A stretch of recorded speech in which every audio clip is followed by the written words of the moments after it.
الحمد لله نحمده ونستعينه ونستغفره ونعوذ بالله من شرور أنفسنا ومن سيئات أعمالنا. أشهد أن لا إله إلا الله وحده لا شريك له وأشهد أن محمدا عبده ورسوله صلى الله عليه وعلى آله وصحبه وسلم. أما بعد، فأعوذ بالله السميع العليم من الشيطان الرجيم من همزه ونفخه ونفثه. بسم الله الرحمن الرحيم. ولا تنازعوا فتفشلوا وتذهب ريحكم. آداب اختلاف اور منہج سلف کے حوالے سے ہماری آج کی یہ مختصر ڈسکشن ہے. اس موضوع پر ایک مفصل میرا آرٹیکل ہے جسے میں نے آج کی اس ملاقات کے لیے منتخب کیا ہے. اس کے اہم پوائنٹس میں آپ کے سے شیئر کرتا ہوں وقت کو دیکھتے ہوئے بغیر کسی تمہید کے. یاد رکھیے، اختلاف ایک فطری چیز ہے. جس طرح ہماری شکلیں ایک دوسرے سے مختلف ہیں، ہماری رنگتیں مختلف ہیں، ہمارے کھانے پینے کے ذوق مختلف ہیں، ہمارے طور اطوار اور پس منظر مختلف ہیں، ہمارے خاندان، قبائل اور افراد مختلف ہیں، اس طرح سے ہمارے سوچنے کے انداز بھی مختلف ہیں. سوچنے کے انداز میں جب اختلاف ہوتا ہے تو اس کے نتیجے میں باہمی مختلف نتائج پر ہم پہنچتے ہیں. ایک تو بڑا اختلاف ہے کفر اور اسلام کا. ان کے ضابطے علیحدہ ہیں، جس کو تعامل بالکفار کہا جاتا ہے، کہ ہم نے جتنے بھی نان بلیور کمیونٹی ہے یا غیر مسلم کمیونٹی ہے ان کو کیسے ڈیل کرنا ہے، وہ ایک علیحدہ موضوع ہے. اور سلف صالحین نے اس کی بھی قرآن و سنت کی روشنی میں بہت خوبصورت تقسیم کی ہے. اس سے نیچے کے لیول کا کچھ ایسے لوگوں کے ساتھ بھی ہمارا فکری اختلاف ہوتا ہے جو زیادہ تر کفر، شرک، الحاد، سیکولرزم، لبرلزم اور اس طرح کے گمراہ کن نظریات کے داعی ہوتے ہیں. 10-20% ان کی کچھ سروسز بھی ہوتی ہیں، باقی 70-80% وہ ایک اور ایجنڈے پہ جا رہے ہوتے ہیں. ان کو اہل الضلال کہا جاتا ہے. ان سے تعامل کے علیحدہ اصول ہیں. اس سے نیچے والے دائرے میں کچھ ہمارے مسلمان بھائی وہ ہوتے ہیں جن کے ہاں بدعات کی کثرت ہوتی ہے اور زیادہ تر ان کی زندگی بدعات کی طرف بلانے میں گزرتی ہے. ان کے ساتھ تعامل کے علیحدہ اصول ہیں. ان کو التعامل مع اہل البدع کہا جاتا ہے کہ اہل بدعت کے ساتھ ہم نے تعامل کیسے کرنا ہے. چوتھی قسم کا دائرہ اختلاف جس پہ میں اس وقت فوکس کرنا چاہتا ہوں اور جس کو بیان کرنا اس وقت میرے پیش نظر ہے کہ فقہی مسائل کے اندر، فروعی مسائل کے اندر، اجتہادی نوعیت کے مسائل کے اندر ایک ہی مکتب فکر کے افراد کے درمیان یا مختلف مسالک کے آپس میں جو اختلافات ہیں ان میں سلف صالحین کا کیا طرز عمل رہا ہے اور ہمیں کیا طرز عمل اپنانا چاہیے. یہ اصولی بات آپ کے ذہن میں رہنی چاہیے کہ ہم کس سرکل کی بات کر رہے ہیں. اگر یہ کلیئر ہوگا تو پھر نیکسٹ جو ٹاپک ہے اس کی جزئیات اور تفصیلات ہم بہتر انداز میں سمجھ پائیں گے. سب سے پہلا ادب، بہت سارے اجتہادی نوعیت کے مسائل میں اختلاف کی بنیادی وجہ جلد بازی ہے، اور یہ جلد بازی خصوصاً سوشل میڈیا کے اس دور میں اور واٹس ایپ کے اس عہد میں اور فیس بک کے اس عصر حاضر میں، اس میں بہت زیادہ ہم نے اس حد تک ترقی کر لی ہے کہ ایسے ایسے نوجوان بھی ہیں، ادھر سے ایک کلک کیا اور سکرین سے دیکھا اور جھٹ سے مسئلہ بتا دیا، نہ سنگینی کا احساس، نہ کسی اور بات کی نزاکت کا احساس۔ تو جب اس طرح جلد بازی ہوتی ہے تو اس جلد بازی کے اندر پھر ایک دوسرے پر حکم لگانے میں بھی جلد بازی ہوتی ہے۔ امام ابن قیم الجوزیہ رحمہ اللہ تعالی ارشاد فرماتے ہیں، اگر کسی بادشاہ نے کسی شخص کو اپنا نمائندہ بنایا کہ آپ میری طرف سے سگنیچر کریں گے، جو اپلیکیشنز آئیں گی ان کو اپروو کرنا یا ریجیکٹ کرنا آپ میری نمائندگی کرتے ہوئے دستخط کریں گے، تو اس بادشاہ کا وہ نمائندہ کتنا محتاط اور ذمہ دار ہوگا کہ ایک بہت بڑا سٹیٹس ہے اور اس مملکت کی سب سے بڑی شخصیت ہے میں جس کی نمائندگی کر رہا ہوں، وہ جلد بازی نہیں کرے گا۔ شیخ الاسلام امام ابن تیمیہ رحمہ اللہ کے یہ عظیم تلمیذ امام ابن قیم الجوزیہ رحمہ اللہ تعالی ارشاد فرماتے ہیں کہ جب آپ دین کا مسئلہ بتا رہے ہوتے ہیں تو آپ در حقیقت کائنات کے سب سے بڑے بادشاہ رب کریم کی نمائندگی کر رہے ہوتے ہیں۔ انہوں نے اپنی کتاب کا نام ہی نمائندے رکھا، الموقعین، یعنی وہ لوگ جو اللہ کی طرف سے نمائندگی کرتے ہوئے دستخط کرتے ہیں۔ ہمارے پاس جو دین کا مسئلہ پوچھنے آتا ہے وہ ہمارا اوپینین لینے نہیں آتا، وہ اللہ کا بندہ ہوتا ہے اور وہ یہ چاہتا ہوتا ہے کہ مجھے یہ بتایا جائے کہ میرا رب اس مسئلے میں مجھ سے کیا چاہتا ہے، میرا دین اس مسئلے میں مجھ سے کیا تقاضا کرتا ہے۔ تو اس میں جلد بازی کرنا، اگرچہ وہ درست مسئلہ بھی ہو، امام ابن قیم الجوزیہ رحمہ اللہ تعالی نے اپنی اس عظیم کتاب کے اندر لکھا ہے کہ شرک کے قریب قریب گناہ ہے، یا بعض دفعہ اس سے بھی اس کے لیول کا گناہ ہے۔ اس کے لیے امام ابن قیم الجوزیہ رحمہ اللہ نے قرآن مجید کی ایک آیت مبارکہ سے استنباط کیا ہے، جہاں اللہ تعالیٰ نے شرک سے منع کیا اور بے حیائی سے منع کیا، اور اختتام پہ اللہ نے کہا وَأَن تَقُولُوا عَلَى اللَّهِ مَا لَا تَعْلَمُونَ، تم وہ کچھ کہو جن کا تمہیں علم نہیں۔ امام ابن قیم الجوزیہ رحمہ اللہ تعالیٰ لکھتے ہیں کہ عبد الرحمن ابن ابی لیلہ رحمہ اللہ فرماتے تھے،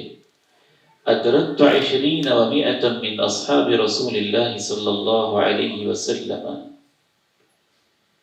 فرماتے ہیں کہ میں نے 120 صحابہ کی زندگی کو پایا ہے اس مسجد میں، فما كان منهم محدث الا ود ان اخاه كفاه الحديث، جب بھی کسی صحابی سے مسئلہ پوچھا جاتا تھا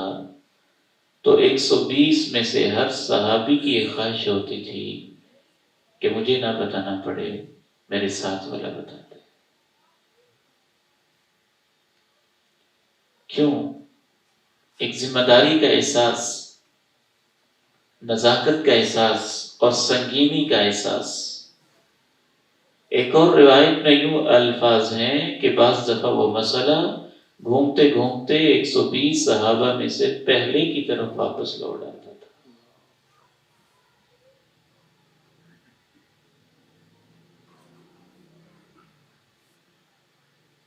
دوسرا بنیادی پہلو جو ہمیں سامنے رکھنا ہے وہ کہ جب بھی مسئلہ بتائیں ہم علم اور تحقیق کے بعد اور بہت ساری غور و فکر، تدبر اور تفقہ کے بعد، اس حوالے سے ایسے ایسے حیران کن واقعات ہیں کہ حیران رہ جاتے ہیں بعض سلف صالحین کس قدر محتاط تھے۔ امام احمد رحمہ اللہ کے بیٹے کہتے ہیں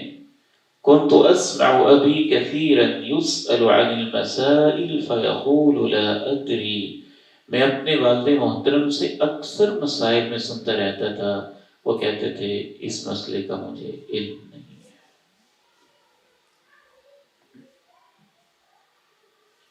آج ایک 5ویں کلاس کا طالب علم بھی یہ کہتے ہوئے اپنی حدت محسوس کرتا ہے کہ مجھے علم نہیں ہے۔ لا ادری کہنا،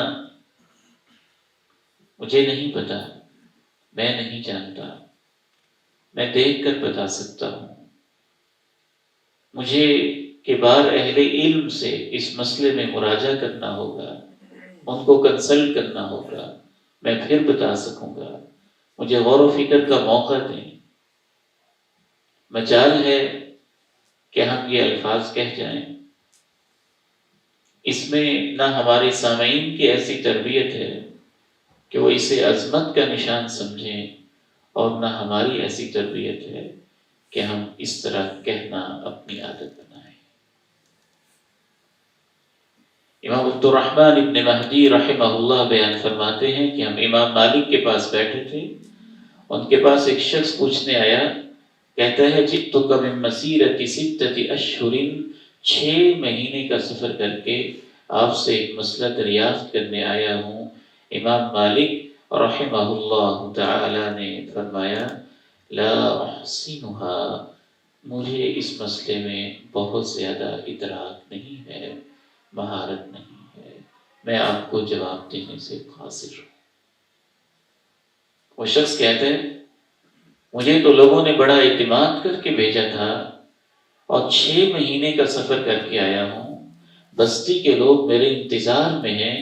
کہ امام صاحب کیا فرماتے ہیں، میں واپس جا کے آخر انہیں کیا جواب دوں گا۔ رحم اللہ الامام مالکا رحمتا واسعہ، امام مالک نے کہا جو لوگ انتظار کرتے ہیں جب آپ واپس جائیں گے اور وہ پوچھیں گے کہ امام صاحب نے کیا جواب دیا تھا، تو ان سے کہنا امام مالک کہتے تھے مجھے اس مسئلے کا علم نہیں۔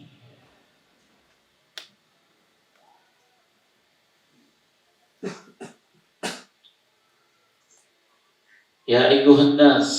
من علم شیئا فلیقل به ومن لم یعلم فلیقل اللہ اعلم۔ جناب عبداللہ ابن مسعود رضی اللہ تعالی عنہما ارشاد فرماتے ہیں اور لوگوں سن لو، جسے پتہ ہو وہ بتائے، جسے علم نہ ہو وہ کہے، اللہ ہی بہتر جانتا ہے۔ فإن من العلم ان یقول الرجل لما لا يعلم اللہ اعلم، یہ بھی علم ہے کہ جس مسئلے کا آپ نہیں علم رکھتے اس کے بارے میں آپ کہہ دیں میں نہیں جانتا، یہ علم ہے۔ کم از کم اسے اتنا تو شعور ہے کہ مسئلہ اہم ہے، میں اسے نہیں جانتا، یہ علم ہے، وہ کہتے ہیں۔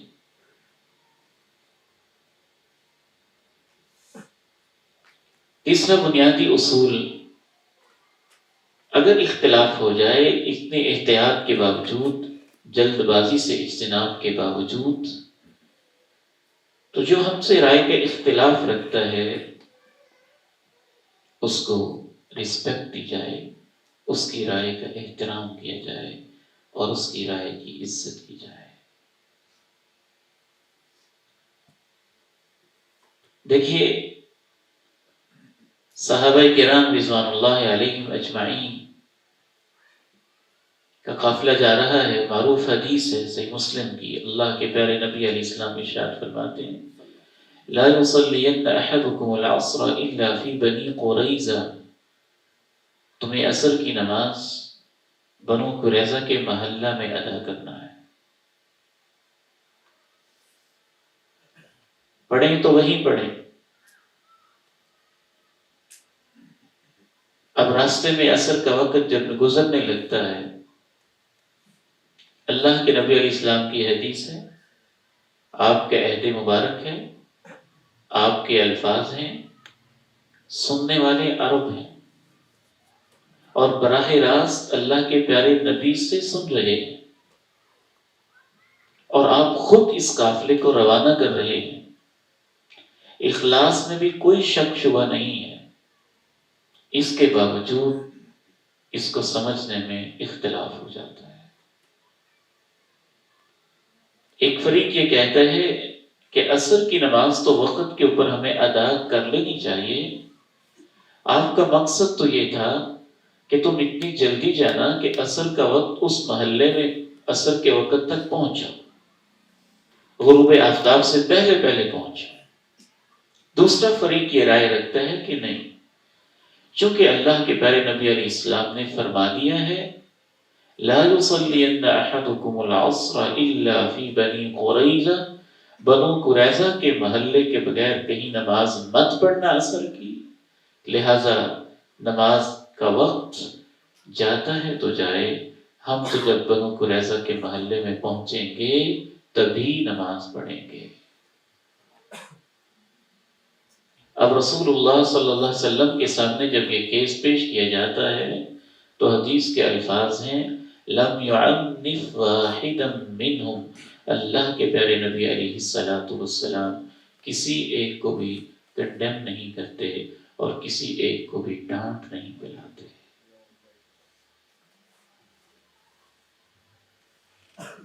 چوتھا بنیادی اصول کہ باہمی اجتہادی اور فروعی اختلافات کے باوجود سلف صالحین رشتہ اخوت کو بہرحال قائم رکھتے تھے اور اس میں دراڑیں نہیں آنے دیتے تھے۔ جناب عبداللہ بن مسعود رضی اللہ تعالی عنہ اس بات کے قائل تھے کہ جب نماز میں رکوع کرتے تو دونوں ہاتھوں کو ایسے دونوں ٹانگوں کے بیچ میں ایسے رکھ لینا ہے رکوع کے دوران، یعنی گھٹنوں پر رکھنے کی بجائے دونوں گھٹنوں کے درمیان میں رکوع کی حالت میں ایسے کر لیتے، اسے تطبیق کہتے ہیں۔ جناب عبداللہ بن مسعود رضی اللہ تعالیٰ عنہ اس بات کے قائل تھے۔ دوسری طرف ہم جانتے ہیں کہ یہ موقف یا یہ رائے مرجوح ہے فقہی حوالے سے۔ حضرت عبداللہ بن مسعود نہ صرف یہ کہ ایسے کرتے تھے بلکہ اپنے شاگردوں کو بھی ایسے کرنے کا حکم دیتے تھے۔ اگر کس نے گھٹنوں پہ ہاتھ رکھے ہوتے تھے تو کہتے تھے نہیں اندر رکھو، اور کہتے تھے کہ میں نے خود اللہ کے رسول صلی اللہ علیہ وسلم کو ایسے کرتے دیکھا ہے۔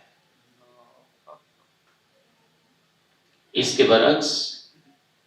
سیدنا سعد رضی اللہ تعالی عنہ، ان کے بیٹے نے جناب عبداللہ بن مسعود سے ایسے سنا ہوگا، تو سیدنا سعد رضی اللہ تعالی عنہ کے سامنے ان کا بیٹا ایسے ہی نماز پڑھنے لگ گیا۔ تو جناب سعد نے کہا اضرب بکفیک علی رکبتیک، بیٹے درمیان میں ہاتھ نہ رکھو، گھٹنے پہ رکھو۔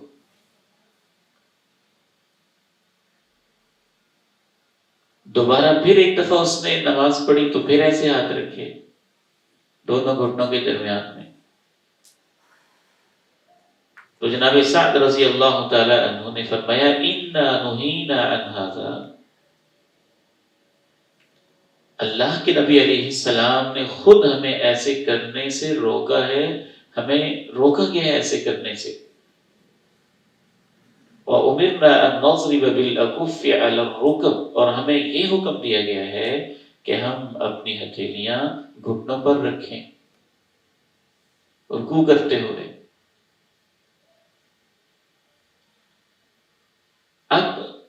یہی اختلافات اگر ہمارے دور میں ہوں تو اس کی نوعیت کیا ہوتی ہے، اس کا اندازہ آپ خود کیجیے گا۔ اب عہد نبوی کے اندر یہ کوئی معمولی اختلاف نہیں ہے۔ پتہ یہ چلتا ہے کہ جناب عبداللہ بن مسعود رضی اللہ تعالی عنہ نے ایک بات اللہ کے نبی علیہ السلام سے سنی، بعد میں اللہ کے نبی علیہ السلام نے اس سے منع کر دیا اور وہ حکم منسوخ ہو گیا، اور بعد میں حکم آیا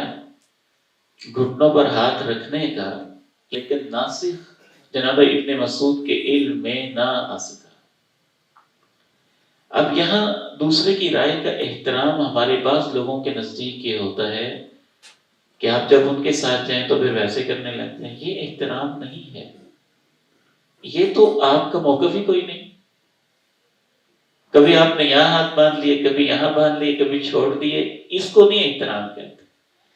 جس نتیجے پہ آپ پہنچے ہیں اس پہ آپ عمل کریں، آپ اس کے مکلف ہیں۔ جناب عبداللہ بن مسعود اس پہ ڈٹے ہوئے ہیں، کہہ بھی رہے ہیں کہ نہیں گھٹنوں پہ ہاتھ رکھنا ہے،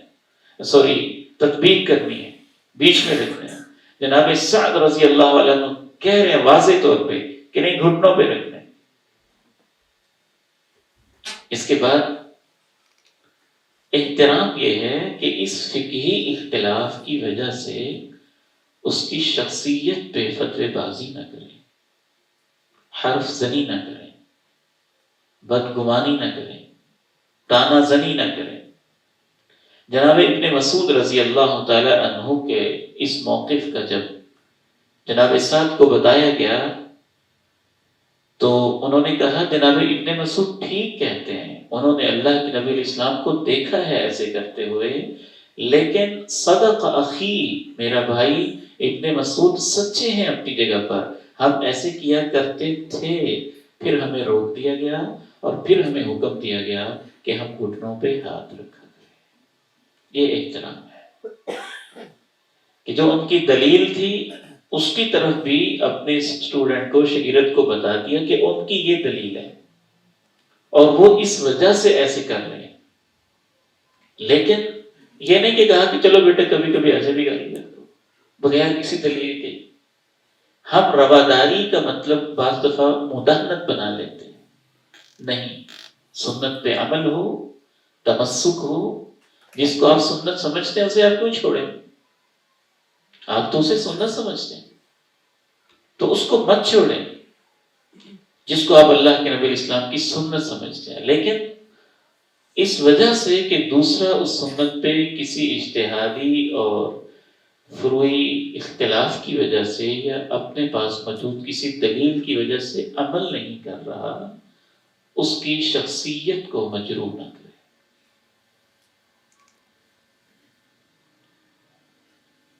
اس بارے میں اکثر یہ کہتا ہوتا ہوں کہ سلف صالحین کا موقف پہاڑ کی طرح مضبوط ہوتا تھا، لیکن دوسروں کے ساتھ ڈیلنگ نرم ہوتی تھی۔ اپنے موقف میں صلابت ہو، اصالت ہو، پختگی ہو، فہم ہو، شعور ہو۔ یہ کوئی بات نہیں ہے کہ آپ اختلاف ختم کرنے کے لیے گئے نہیں سارے ہی ٹھیک ہے جیسے مرضی کر لو۔ اس کا مطلب ہے آپ کا ویژن ہی نہیں ہے، آپ کو اس مسئلے کی حقیقت کا علم نہیں ہے۔ اس مسئلے کو جیسے آپ سمجھتے ہیں اس پہ عمل کرنے کے آپ ذمہ دار ہیں، اس کے مطابق آپ عمل کریں، لیکن دوسرے کا احترام مجروح نہ ہو۔ حضرت عبداللہ بن مسعود رضی اللہ تعالی عنہ کا یہ موقف تھا کہ اگر کوئی شخص کسی عورت کے ساتھ زنا کر لیتا ہے تو اس غلط تعلق کی وجہ سے اس کے ساتھ نکاح نہیں ہو سکتا۔ ممکن ہے ان کے ذہن میں یہ بات ہو، اس کی یہ جسٹیفیکیشن ہو کہ نکاح تو ایک پاکیزہ تعلق کا نام ہے، جب وہاں وہ اپنی شہوت پوری کر رہا ہے تو اگر وہ واقعتاً توبہ کرنا چاہتا ہے تو اس توبہ کا حصہ یہ بھی ہے کہ وہ اس سے ہمیشہ کے لیے توبہ کر جائے۔ یہ جناب عبداللہ بن مسعود کا ایک رائے تھی، ایک موقف تھا۔ حضرت عمر رضی اللہ تعالیٰ عنہ کہتے تھے ابن مسعود زنا حرام ہے اور نکاح حلال ہے، ایک آدمی نے حرام کام کیا ہے تو اس حرام کی وجہ سے حلال کے اوپر کیوں پابندی لگاتے ہیں؟ اب یہ آپس میں بالکل متضاد موقف ہے۔ جناب عبداللہ بن مسعود رضی اللہ تعالیٰ عنہ کہ زانی کا مزنیہ کے ساتھ نکاح کا کہتے تھے نہیں جائز۔ جناب عمر کہتے تھے کہ حرام کام کی وجہ سے حلال پر پابندی نہیں لگائی جا سکتی۔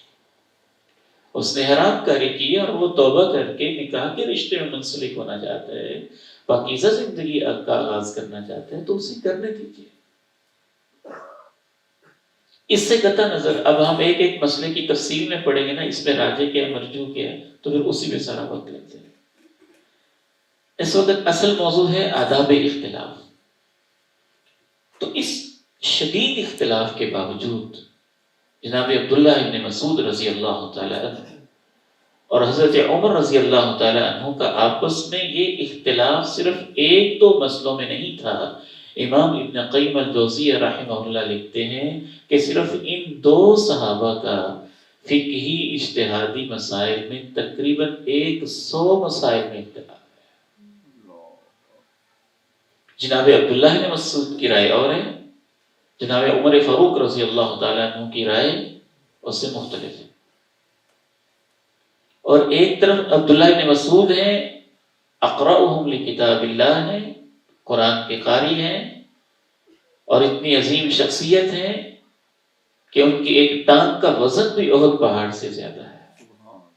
اور دوسری طرف حضرت عمر ہیں جو ملہم ہیں، محدث ہیں، دونوں پہ پسند کرتے ہیں، دونوں بے لوث بے غرض ہیں، کسی کے اخلاص پہ کوئی شبہ نہیں، دونوں کا تعلق عرب سے ہے، قرآن کے ماہرین میں سے ہیں، پیغمبر کی زندگی کو پانے والے ہیں، تو اس کے باوجود 100 مسائل کے اندر اجتہادی اختلاف ایک معنی رکھتے ہیں۔ اور یقیناً وہ یہی معنی ہے کہ اسلام میں فکر اور سوچ پر پابندی نہیں ہے۔ دلائل کی روشنی میں آپ ریسرچ کر سکتے ہیں اور جب آپ کریں گے تو نتیجہ مختلف بھی سامنے آ سکتا ہے۔ تو یہ جو 100 مسائل کے اندر ان کا اختلاف تھا، اب آپ نے خود اس پہ غور کرنا ہے، اگر ہمارا 2-4 مسئلوں میں اختلاف ہو جائے تو ہمارا رویہ کیا ہوتا ہے، اور ان صحابہ کا سلف صالحین کا آپس میں کیا رویہ تھا۔ حضرت عمر رضی اللہ تعالیٰ عنہ خلیفہ ثانی جناب عبداللہ بن مسعود کے بارے میں کہتے کونیف ملئ علما۔ کونیف یہ تصغیر ہے، اور تصغیر بمعنی تصغیر بھی ہوتی ہے اور تصغیر بمعنی تعظیم بھی ہوتی ہے۔ تو یہاں اگر تصغیر کو تصغیر ہی کے معنی میں لیا جائے جو اس کا حقیقی معنی ہے، تو امام ابن عبد البر رحمہ اللہ نے لکھا ہے کہ یہ اشارہ تھا اس طرف کہ یہ چھوٹے سے قد کے ہیں عبداللہ بن مسعود، لیکن سارے علم کے بھرے ہوئے ہیں، حضرت عمر کے ہیں۔ اور کنیف ان کا بعض اہل علم نے کہا کہ یہاں تعظیم مقصود ہے، ایک عظیم شخصیت ہے اور سر سے لے کے پاؤں تک ان میں علم ہی علم ہے۔ 100 مسائل میں اختلاف کے باوجود جناب عبداللہ بن مسعود کا احترام بھی کر رہے ہیں، ہر لحاظ سے وہ ان سے چھوٹے بھی ہیں، لیکن اس کا یہ مطلب نہیں کہ جناب عمر یہ کہتے ہوں کہ ٹھیک ہے یہ بھی ٹھیک ہے یہ بھی ٹھیک ہے۔ جو ان کا موقف ہے وہ اس کے اوپر قائم ہے، جو ابن مسعود کا موقف ہے وہ اس کے اوپر، جس کو وہ بہتر سمجھتے ہیں وہ بیان کر رہے ہیں، لیکن اس کے باوجود شخصیات کا آپس میں احترام بھی باقی ہے اور پوری طرح سے باقی ہے۔ اس کی وجہ سے علم کا انکار نہیں کیا گیا، بلکہ ایک دفعہ تو جناب ابن مسعود رضی اللہ تعالی عنہ نے جب حضرت عمر رضی اللہ تعالی عنہ کا ذکر خیر کیا، بکا حتی ابتل الحصى من دموعه، اتنا روئے حتیٰ کہ نیچے جو کنکر پڑے ہوئے تھے جناب عمر کو یاد کر کے آنسو بہا بہا کے وہ کنکر بھی تر ہو گئے۔ محبت ایسی ہے، آپس میں احترام ایسا ہے. جب شہید ہوئے تو جناب ابن مسعود نے کہا ان عمر کان حصنا حصینا للاسلام، عمر اسلام کے لیے ایک مضبوط قلعہ تھا. آج اس قلعے کے اندر دراڑ پڑ گئی ہے. جناب زید بن ثابت، جناب عبداللہ بن عباس کے وراثت کے بعض مسائل میں اختلافات کتب وراثت کے اندر معروف ہیں. ان اختلافات کے باوجود، اور وہ بڑے اہم اختلافات ہیں، ایک کہہ رہا ہے کہ اس کو وراثت ملنی ہے، ایک کہہ رہا ہے اتنی ملنی ہے، دوسرے کہہ رہے ہیں نہیں اتنی ملنی. احترام اتنا تھا کہ حضرت زید بن ثابت رضی اللہ تعالیٰ عنہ اونٹ پر سوار ہیں، اور جناب عبداللہ بن عباس رضی اللہ تعالیٰ عنہما ان کے اونٹ کی نکیل پکڑ کے نیچے نیچے جا رہے ہیں. جناب زید بن ثابت کہتے ہیں تنحى ابن عم رسول اللہ صلی اللہ علیہ وسلم، اے اللہ کے رسول کے چچا کے قابل احترام بیٹے، آپ سائڈ پہ ہو جائیں، آپ میرے اونٹ کی نکیل نہ پکڑیں. اور جناب ابن عباس کہتے ہیں ہاکذا امرنا ان نفعل بعلمائنا، آپ وراثت کے سب سے بڑے عالم صحابی رسول زید ابن ثابت ہیں، آپ ہمارے عالم ہیں، ہمیں علماء کا احترام ایسے ہی سکھایا گیا ہے. سیدنا زید ابن ثابت جلدی سے آگے بڑھتے ہیں، جناب ابن عباس کے دستے مبارک پکڑتے ہیں اور چومتے ہیں اور کہتے ہیں ہاکذا امرنا ان نفعل باہل بیت نبینا، ہمیں اہل بیت نبی کا احترام ایسے ہی سکھایا گیا.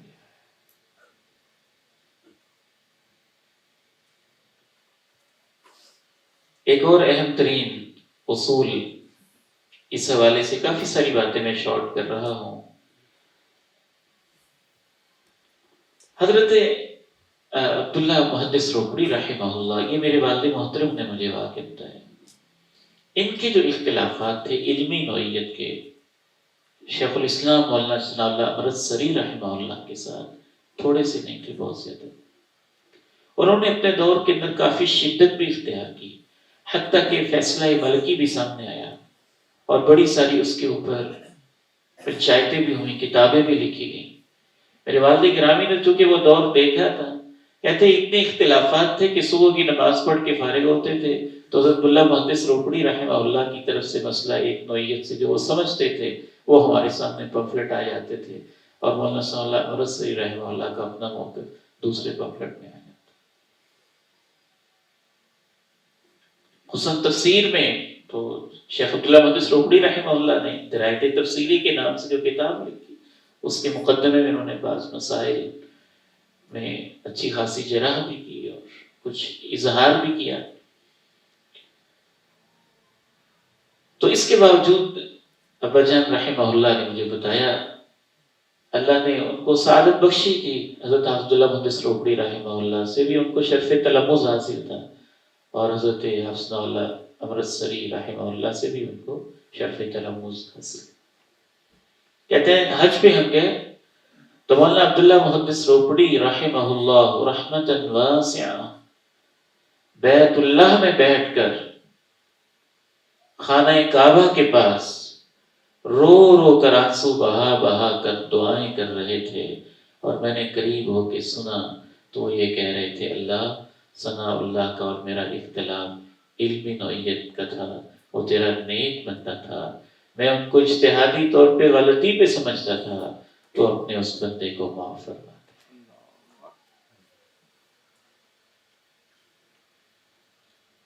خصوصاً جو بڑے اہل علم ہیں، اگر ان سے کوئی خطا ہو جائے تو ان کی سابقہ خدمات کو مد نظر رکھنا اور کسی ایک خطا کی وجہ سے ان کے اوپر یکدم سے اٹیک نہ کرنا، حملہ نہ کر دینا، اور ایک مسئلے کو اچھال کے ان کی پوری شخصیت کو مجروح نہ کرنا. یہ سلف صالحین کا بڑا اہم پوائنٹ تھا کہ غلطیوں کے ساتھ ساتھ وہ شخصیت کی سابقہ خدمات کو بھی دیکھتے تھے. امام قتادہ کی چھوٹی شخصیت تو نہیں ہے. آپ تفسیر ابن کثیر اٹھائیں اور تفسیر تبری اٹھائیں ہر صفحے کے اندر آپ کو امام قتادہ کا تفسیری قول نظر آئے گا، جو مکہ کا تفسیری سکول ہے، اس کے کتنے بڑے اماموں میں سے، لیکن اس کے باوجود ایک مسئلے میں ان کو سنگین خطا لگ جاتی ہے، بہت بڑی خطا، اور مسئلہ تقدیر ہے۔ اس میں ان کا رجحان قدریہ کی طرف کچھ ہو جاتا ہے بعض جزئیات میں، تو اس کے اوپر تبصرہ کرتے ہوئے امام ذہبی رحمہ اللہ تعالی اپنی عظیم کتاب سیر اعلام النبلاء میں جو لکھتے ہیں وہ میں لفظ بلفظ آپ کو سنانا چاہتا ہوں۔ امام قتادہ کے حالات لکھتے ہوئے کہتے ہیں وَكَانَ يَرَى الْقَدَرَ نَسْأَلُ اللَّهَ الْعَفْوَ وَمَعَ هَذَا فَمَا تَوَقَّفَ أَحَدٌ فِي صِدْقِهِ وَعَدَالَتِهِ وَحِفْظِهِ وَلَعَلَّ اللَّهَ يَعْذِرُ أَمْثَالَهُ ممن تلبس ببدعة يريد بها تعظيم الباري وتنزيهه وبذل وسعه والله حكم عدل لطيف بعباده ولا يسأل عما يفعل ثم إن الكبير من أئمة العلم إذا كثر صوابه وعلم تحريه للحق واتسع علمه وظهر ذكاؤه وعرف صلاحه وورعه واتباعه۔ کہتے ہیں کہ بڑا امام جو اکثر مسائل میں درست رائے رکھتے ہوں، حق کو تلاش کرتے رہتے ہوں، علم بھی ان کے پاس موجود ہو، ذہانت بھی موجود ہو، نیکی اور تقوی بھی ہو، اور کسی ایک مسئلے کے اندر ان کو بڑی غلطی بھی لگ جائے، یغفر لہ اللہ، ہمیں امید ہے کہ اللہ اس غلطی کو معاف کر دے گا،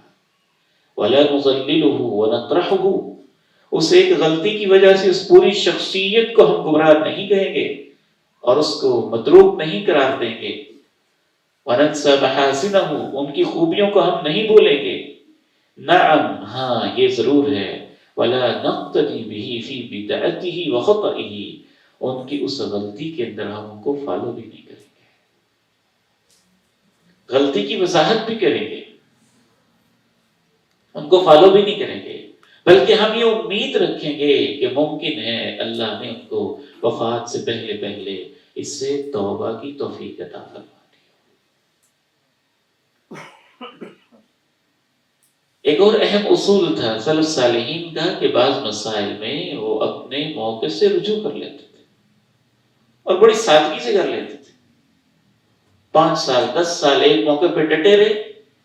بعد میں کوئی اور رائے سمجھ میں آ گئی تو بڑی سادگی کے ساتھ کہا پہلے یہ میرا موقف تھا لیکن مجھے اب یہ سمجھ آ گئی ہے اور میرا موقف بھی ہے، اور اس میں کوئی شرم اور کوئی آر محسوس نہیں کرتے تھے۔ ڈاکٹر خالد ہیں، ان کا پی ایچ ڈی کا ایک تھیسس ہے، سعودی عرب سے پڑھنے کے لائق ہے، المسائل الفقہیہ التي حکی فیہا رجوع الصحابہ،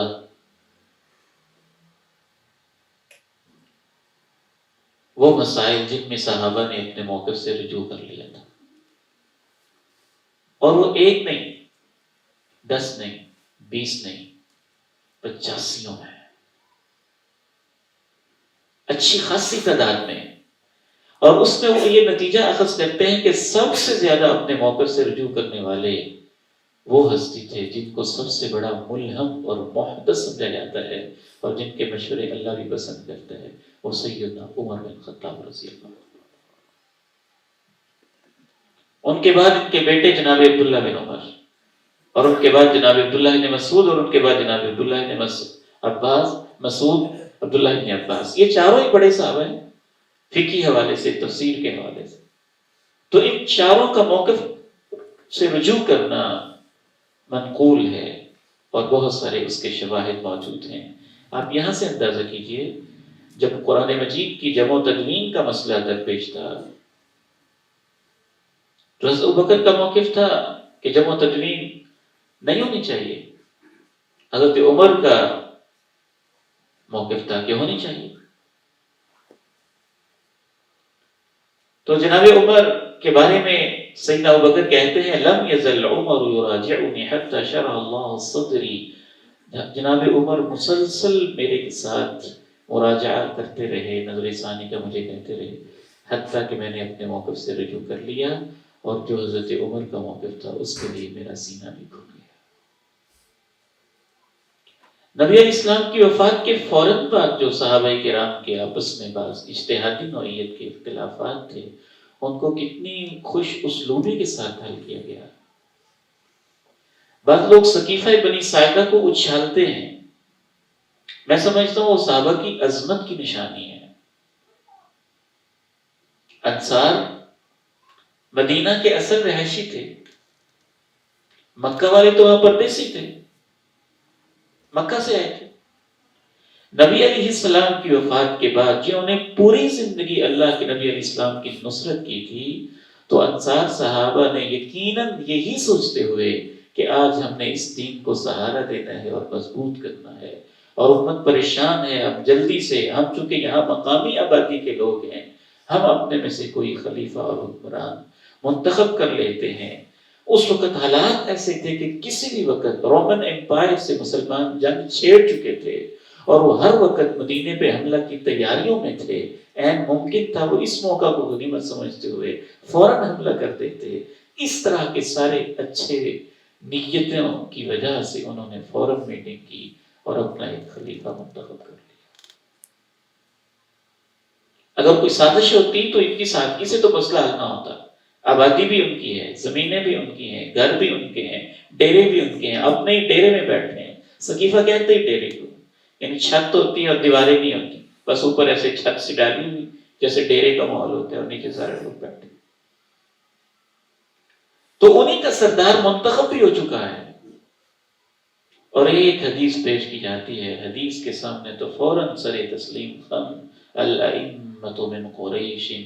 تمہاری بڑی خدمات ہیں، ہم انہیں تسلیم کرتے ہیں، تم نے دین کے لیے بہت کچھ کیا ہے۔ جناب ابوبکر کہتے ہیں لیکن اللہ کے پیارے نبی علیہ السلام نے فرمایا کہ جو میری امت کا امام ہے یا لیڈر ہے یا خلیفہ ہے، وہ قریش قبیلے میں سے، فوراً مسئلہ حل ہو جاتا ہے، وہ اپنے موقع سے رجوع کر لیتے، ایک طے شدہ مسئلے سے فوراً رجوع کر لیتے، ٹھیک ہے، جیسے اللہ کے پیارے نبی نے فرما دیا، اور انتخاب بھی عمل میں آ جاتے، اور اس کو کوئی ایشو نہیں بنایا جاتا۔ یہ تو بعض کے لوگوں کی اپنی خباثتیں یا آپ کہہ لیجیے بدگمانی ہیں، جس بنیاد پہ مختلف باتیں کرتے رہتے ہیں۔ بہرحال آخری بات عرض کر کے میں آپ سے اجازت چاہتا ہوں، بہت سارے پوائنٹس ہمارے مس ہو گئے ہیں کہ سلف صالحین مسائل میں اختلاف کے باوجود اجتہادی مسائل میں ایک دوسرے کے پیچھے نماز پڑھنے میں گناہ نہیں سمجھتے تھے، اسے آپ نہیں سمجھتے تھے۔ شیخ الاسلام امام ابن تیمیہ رحمہ اللہ سے پوچھا گیا کہ وہ مسائل جس میں امام کوئی اور رائے رکھتا ہے، مقتدی کوئی اور رائے رکھتا ہے، اور دونوں کی رائے مختلف ہے، خصوصاً مسئلہ بھی ایسا ہو کہ ایک کے نزدیک اس کی نماز صحیح ہو، دوسرے کے نزدیک اس کی نماز غلط ہو۔ مثال کے طور پر پوچھا کہ اگر امام اس بات کا قائل ہو کہ نکسیر سے وضو نہیں ٹوٹتا، کہہ آنے سے وضو نہیں ٹوٹتا، مس ذکر سے وضو نہیں ٹوٹتا، کہکہے سے وضو نہیں ٹوٹتا، اونٹ کا گوشت کھانے سے وضو نہیں ٹوٹتا، خون نکلنے سے وضو نہیں ٹوٹتا، اور مقتدی اس بات کا قائل ہو کہ ان چیزوں سے وضو ٹوٹ جاتا ہے، اب مقتدی کے نزدیک تو اس کا وضو ہی نہیں ہے، اسے نکسیر آئی ہے یا کہہ آئی ہے یا خون کے اخراج کا مسئلہ ہے۔ تو شیخ الاسلام ابن تیمیہ رحمہ اللہ سے پوچھا گیا تو کیا ایسا مقتدی جو ان مسائل میں یہ سمجھتا ہے کہ اس طرح وضو ٹوٹ جاتا ہے، اور جو وضو نہیں کر رہا اس کے باوجود اس کا وضو درست نہیں ہے، کیا وہ ایسے امام کے پیچھے نماز پڑھ سکتا ہے جو ان مسائل میں وضو ٹوٹنے کا قائل نہیں ہے؟ تو شیخ الاسلام امام ابن تیمیہ رحمہ اللہ نے جو جواب دیا وہ بھی لفظ بلفظ سنیے، الحمدللہ نعم تجوز صلاۃ بعضهم خلف بعض، ان مسائل میں ایک دوسرے کے پیچھے نماز جائز ہے، جیسا کہ صحابہ اور تابعین اختلاف کے باوجود ایک دوسرے کے پیچھے نماز پڑھتے تھے، ائمہ اربعہ بھی ایک دوسرے کے پیچھے پڑھتے تھے، حالانکہ ان مسائل میں ان کے اختلافات موجود تھے۔ سلف صالحین میں سے کسی نے بھی نہیں کہا کہ اس صورت میں ان کے ایک دوسرے کے پیچھے نماز نہیں ہوتی ہے، اور جو اس مسئلے میں انکار کرتا ہے مبتدع ضال، وہ مبتدع ہے، گمراہ ہے، مخالف للکتاب والسنہ، کتاب و سنت کا بھی مخالف ہے، اور صحابہ اور تابعین کے اجماع کا بھی مخالف ہے۔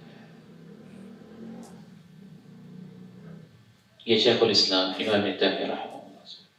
امام احمد بن حنبل رحمہ اللہ سے پوچھا گیا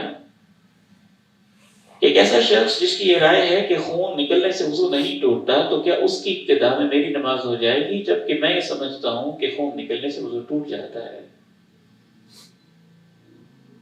تو امام صاحب نے بہت خوبصورت جواب دیا۔ امام احمد رحمہ اللہ نے کہا کیف لا اصلی خلف الامام مالک و سعید بن المسیب، کیا میں امام مالک اور سعید بن مسیب کے پیچھے نماز نہیں پڑھ سکتا؟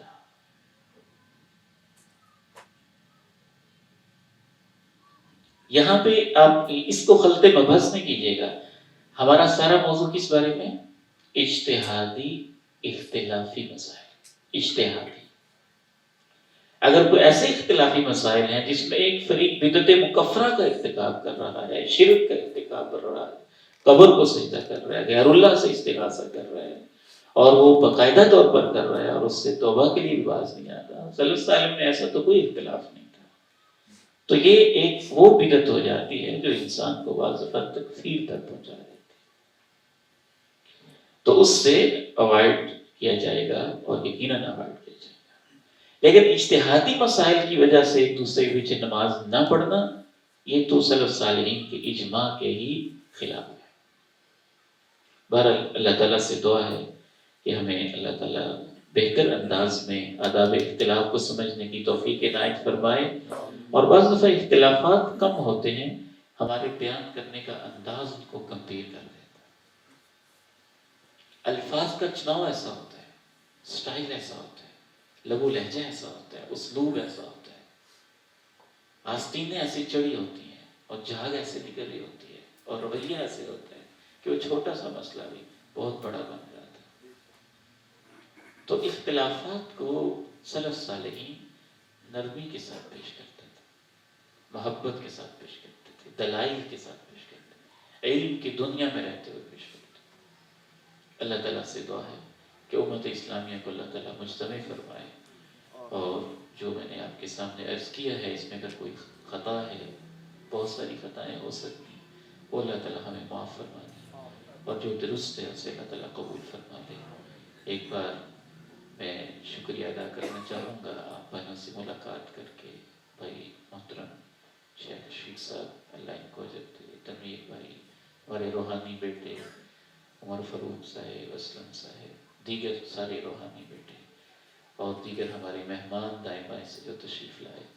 سب کی حاضری اللہ تعالیٰ قبول فرما لے، میری بھی حاضری اللہ قبول۔ زندگی شعور سے، الحکمہ انٹرنیشنل۔